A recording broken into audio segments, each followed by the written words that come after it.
CrPC का next topic है bell. Bell का मतलब जमानत। जमानत जो है सीआरपीसी के सेक्शन 436 से स्टार्ट होती है। ठीक है। अब जमानत के बारे में जो क्राइम है वो 2 पार्ट में डिवाइड किए गए हैं।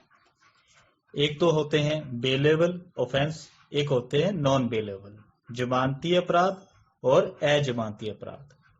जमानती अपराध मतलब सामान्य नॉर्मल प्रकृति के, नॉर्मल नेचर के क्राइम होते हैं, छोटे मोटे क्राइम। ठीक है। और नॉन बेलेबल क्राइम कौन से होते हैं? बड़े क्राइम, गंभीर प्रकृति के क्राइम। ठीक है। अब जो जमानती अपराध है उसके अंदर अक्यूज्ड का राइट होता है कि ऑफेंस बेलेबल है और वो बेल ले सकता है, लेकिन नॉन बेलेबल ऑफेंस के अंतर्गत मामले में जमानत लेने का कोई राइट नहीं होता। ये कोर्ट की ओपिनियन पर निर्भर करता है कि वो किसी व्यक्ति को जमानत दे या ना दे। मतलब नॉन बेलेबल ऑफेंस के अंदर जमानत देना या ना देना ये कोर्ट के ऊपर निर्भर है। कोर्ट चाहेगा तो जमानत दे सकता है और उसको लगता है कि जमानत नहीं देनी चाहिए तो वो नहीं देगा। ठीक है। इस प्रकार 436 के अंदर बेलेबल ऑफेंस के बारे में बताया गया है और 437 के अंदर नॉन बेलेबल के ऑफेंस के बारे में बताया गया है। सीआरपीसी के सेक्शन 437 में यह कहा गया है कि जब किसी व्यक्ति पर नॉन बेलेबल क्राइम का कोई अभियोग लगा हो या जिसे संदेह है कि उसने कोई ऐसा क्राइम किया है, ठीक है, तो वहां पर जो पुलिस ऑफिसर होता है थाने का, वो विदाउट वारंट उस व्यक्ति को अरेस्ट कर सकता है और डिटेन कर सकता है। ठीक है। और तथा हाई कोर्ट और सेशन कोर्ट से भिन्न किसी भी न्यायालय के समक्ष उसको लाया जाता है। मतलब हाई कोर्ट और सेशन कोर्ट को छोड़कर किसी भी कोर्ट के सामने उसको जब पेश किया जाता है तो कोर्ट उसको बेल पर छोड़ सकेगा। छोड़ना जरूरी नहीं, छोड़ सकेगा मतलब छोड़ भी सकता है और नहीं भी छोड़ सकता। ये 437 के अंदर बताया गया है। मतलब 437 के अंदर जब किसी बंदे को नॉन बेलेबल ऑफेंस के अंदर अरेस्ट किया जाता है तब उसको कोर्ट के सामने पेश किया जाता है। कोर्ट उसकी बेल ले भी सकता है, नहीं भी ले सकता। मतलब उसकी बेल करवाना या नहीं करवाना कोर्ट के ऊपर निर्भर है। ठीक है। ये एज ए राइट नहीं है। फिर क्वेश्चन आ जाता है कि कब जमानत नहीं ली जाएगी। भाई जहां पर आपको बिल्कुल ही मौका नहीं है कि जमानत मिल जाएगी, 437 में बताया गया है जहां पर आपकी बिल्कुल जमानत नहीं हुई। कहां पर? जब किसी व्यक्ति ने कोई ऐसा क्राइम किया हो जिसके अंदर जो सजा है वो मृत्युदंड, ठीक है, आजीवन कारावास जिसको लाइफ इम्प्रिजनमेंट कहते हैं, वो डेथ सेंटेंस या लाइफ इम्प्रिजनमेंट की सजा हो, उस क्राइम के अंदर बेल नहीं मिलती। दूसरा पॉइंट ये है कि ऐसे व्यक्ति ने कोई ऐसा क्राइम किया हो जिसके अंदर जो कॉग्निजेबल हो और जिसके अंदर जो सजा है वो 7 साल से ऊपर हो। ठीक है। और उसके ऐसे क्राइम के लिए वो पहले दोषित हो चुका है। मतलब उसने इन पास्ट 7 साल से ऊपर कॉग्निजेबल कोई ऑफेंस किया हो, ठीक है, जिसके अंदर 7 साल से ऊपर की सजा है। ठीक है। और उस बंदे को जमानत नहीं मिलेगी या फिर उसने 2 से अधिक बार नॉन बेलेबल और कॉग्निजेबल ऑफेंस किया हो और उसमें कन्विक्टेड हो चुका है, मतलब पूर्व दोष सिद्धि है, प्रीवियस कन्विक्शन है, तो वहां पर भी बेल नहीं मिलेगी। ठीक है। अब 437 के अंतर्गत ये तो बताया है जिसके अंदर सजा ज्यादा है, 7 साल से ऊपर है, मृत्युदंड, आजीवन कारावास, ऐसे मामलों में जमानत नहीं मिलती। लेकिन इसके कुछ एक्सेप्शन है। मतलब जहां पर ऐसे मामलों में, बड़े मामलों में भी बेल मिल सकती है। पहला कौन से हैं? पहला इसमें है जहां अक्यूज्ड की एज कितनी, 16 साल से कम हो। मतलब अगर जो व्यक्ति है अक्यूज्ड है उसकी एज कितनी है, 16 साल से कम है, तो उसको बेल पर छोड़ा जा सकता है। मतलब उसको बड़े क्राइम में भी जिसके अंदर सजा 7 साल से ऊपर या मृत्युदंड या आजीवन कारावास है, तब भी उसको बेल पर छोड़ा जा सकता है। ठीक है। उसके बाद आ गया कोई लेडीज है, तो अगर कोई लेडीज है तो उसको भी जमानत दी जा सकती है। तीसरा आ गया कोई रोगी है, ठीक है, किसी को कोई गंभीर बीमारी है या कोई हैंडीकैप बंदा है, तो उसको भी जमानत पर छोड़ा जा सकता है। ठीक है भाई, मोटे केसेस में भी जहां पर सजा ज्यादा है, वहां पर ऐसे मामलों में जहां कोई अक्यूज 16 से कम है, ठीक है, कोई लेडीज है, कोई रोगी है या हैंडीकैप है, उसको बेल दी जा सकती है। मजिस्ट्रेट अपने हिसाब से उसको बेल दे सकता है। ठीक है।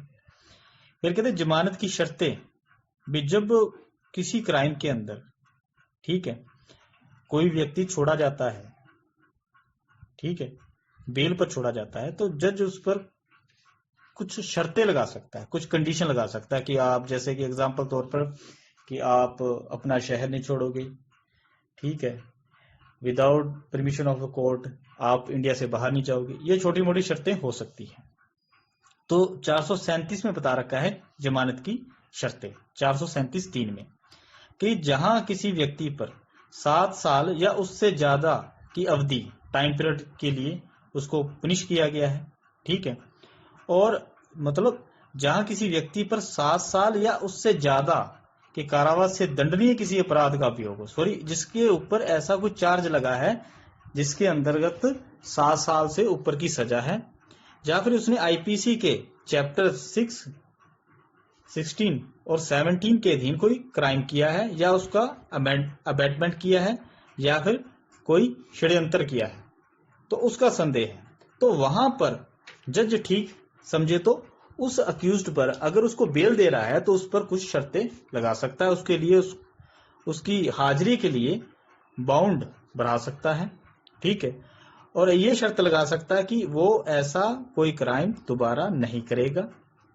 और कोई जस्टिसेबल कोई कंडीशन लगती है तो वो भी उस पर लगाई जा सकती है। मतलब जो शर्तें, जो कंडीशन उस पर लगाई जाती हैं, उनका मेन ऑब्जेक्ट है उसकी हाजिरी को, उसकी अपीयरेंस को सुनिश्चित करना कि भी वो कोर्ट में पेश हो जाएगा। क्लियर? मतलब उसकी हाजिरी को सुनिश्चित करना, क्लियर करना भी हो जाएगा हाजिर, कहीं भागेगा नहीं, विदाउट परमिशन कहीं जाएगा नहीं, शहर नहीं छोड़ेगा, देश नहीं छोड़ेगा, ये सारी चीज की गारंटी लेना। ठीक है। अब आ गया भी इन्वेस्टिगेशन के अंतर्गत कोई व्यक्ति डिटेन है, जेल के अंदर है, ठीक है, मतलब इन्वेस्टिगेशन चल रहा है, अभी उसके ऊपर केस चल रहा है, अभी वो कन्विक्ट नहीं हुआ, ठीक है, उसको सजा नहीं मिली है, केस चल रहा है, इन्वेस्टिगेशन चल रहा है। अगर मान लो भी अगर ऐसा कोई अक्यूज्ड है जिसके ऊपर मृत्युदंड, आजीवन कारावास या 10 साल से अधिक की अवधि के कारावास, मतलब जिसके अंदर सजा डेथ सेंटेंस है, लाइफ इम्प्रिजनमेंट है, या 10 साल से ऊपर से किसी क्राइम की सजा है, मतलब किसी क्राइम का उस पर अभियोग है, ठीक है, तो अगर वो जुडिशियल कस्टडी में है, अगर उस कस्टडी में उसको 90 दिन पूरे हो गए और अभी तक चालान पेश नहीं हुआ, फाइनल रिपोर्ट पेश नहीं हुई, तो 91 डेज उसका राइट बन जाएगा जमानत लेने का। क्लियर?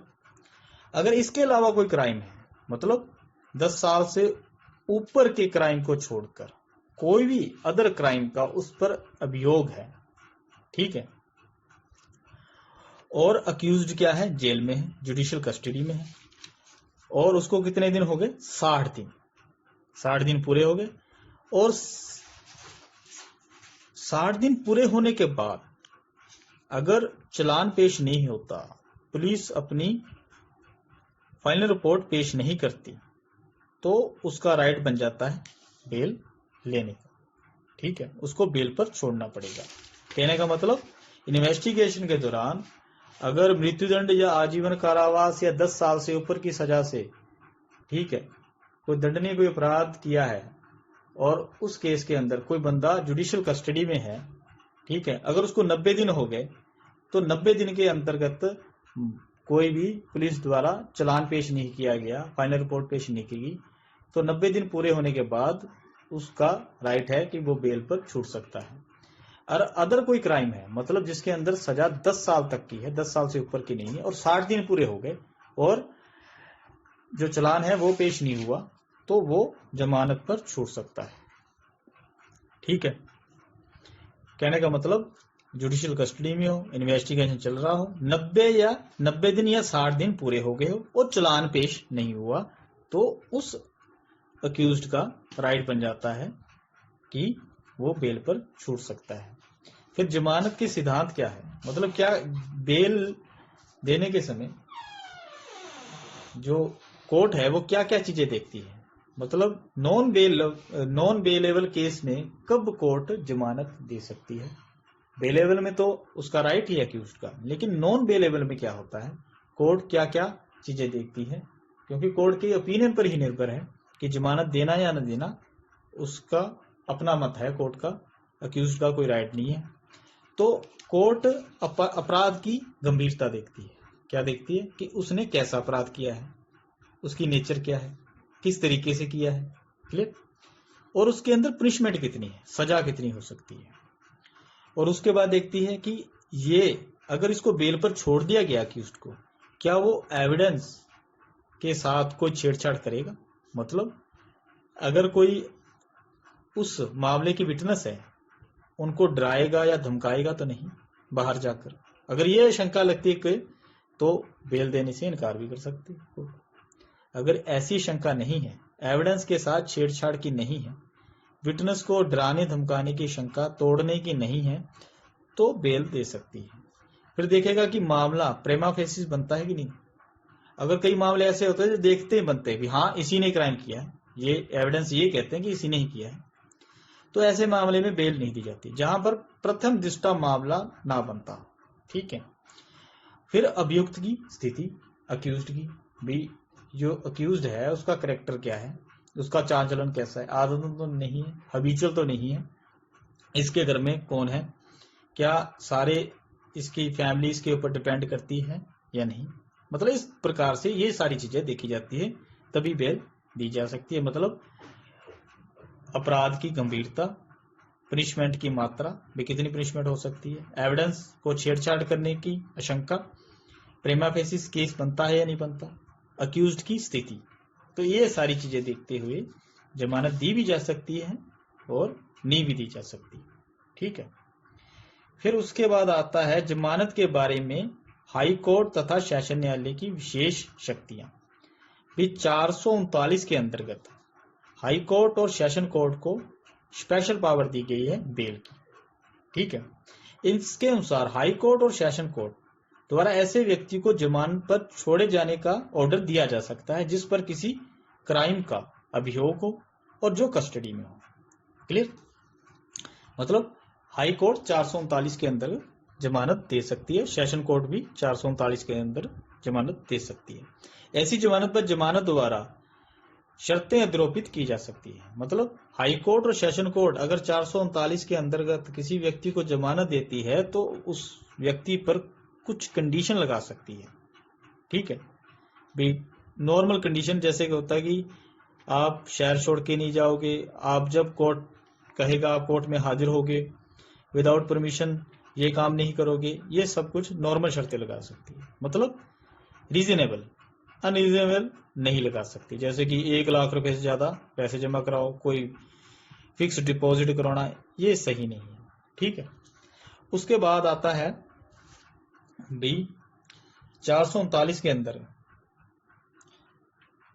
जो पावर है हाई कोर्ट और सेशन कोर्ट की, ठीक है, कहते हैं कि 439 के अंतर्गत हाई कोर्ट और सेशन कोर्ट द्वारा अपनी पावर का तब यूज किया जाता है जब 437 के अंतर्गत जमानत का जो प्रार्थना पत्र है, जिसको एप्लीकेशन कहते हैं, वो खारिज हो जाता है। मतलब 439 कब काम करेगी, कब हाई कोर्ट और सेशन कोर्ट जमानत की एप्लीकेशन को सुनेंगी, जब 437 के अंतर्गत नीचे वाली कोर्ट नहीं, इनकी जमानत रद्द करती है। उसके बाद आप हाई कोर्ट या सेशन कोर्ट में जा सकते हो 439 में। क्लियर? इस प्रकार आपका बेल का चैप्टर पूरा होता है। बेल सेक्शन 436 से शुरू है। इसके अंदर दो तरीके के क्राइम है, एक होता है बेलेबल, एक होता है नॉन बेलेबल। बेलेबल में आपका राइट है, आप जमानत ले सकते हो, लेकिन नॉन बेलेबल में आपका राइट नहीं है। ये कोर्ट के निष्कर्ष पर, उसके विवेक पर, उसके ओपिनियन पर निर्भर करता है। ठीक है। अब कुछ ऐसे केस हैं जिसमें जमानत नहीं मिलती बिल्कुल ही, जैसे कि जिसके अंदर सजा मृत्युदंड, फांसी की सजा है, आजीवन कारावास है, लाइफ इम्प्रिजनमेंट। ठीक है, मतलब जिसके अंदर रिग्रेस पनिशमेंट दे रखी है। ठीक है। दूसरा, अगर किसी व्यक्ति ने कोई पहले भी ऐसा क्राइम किया है जिसके अंदर 7 साल से या 7 साल से ऊपर तक की सजा है, कन्विक्टेड हो चुका है, ठीक है, या नॉन बेलेबल और कॉग्निजेबल ऑफेंस के अंदर 2 या ज्यादा बार पुनिश हो चुका है, इन पास्ट कन्विक्टेड है, तो उसको बेल नहीं दी जाती, क्योंकि वो तो हैबिचुअल हो गया। फिर इसके एक्सेप्शन है, जहां पर ज्यादा बड़ा अपराध भी है लेकिन जमानत दी जा सकती है। ठीक है। कौन सा? जहां पर अक्यूज्ड है जिसकी एज 16 से कम है, 16 साल से, कोई लेडीज है, कोई हैंडीकैप है, ठीक है, या कोई बीमार व्यक्ति है, तो उसको जमानत दी जा सकती है। ठीक है। फिर जमानत की शर्तें भी कोर्ट लगा सकता है, ठीक है, जो ठीक समझे। और उसके अलावा जमानत देते समय कोर्ट क्या देखता है कि उसने कैसा क्राइम किया है, उसके अंदर पनिशमेंट कैसी है, क्या वो गवाहों को, विटनेस को डरा धमका सकता है कि नहीं सकता, क्या केस प्रेमा फेसिस बनता है कि नहीं बनता, फिर अक्यूज की स्थिति क्या है, ये सारी चीजें देखते हुए, ये सिद्धांत है जमानत के, ये सारी चीजें देखते हुए कोर्ट जमानत दे सकती है। ठीक है।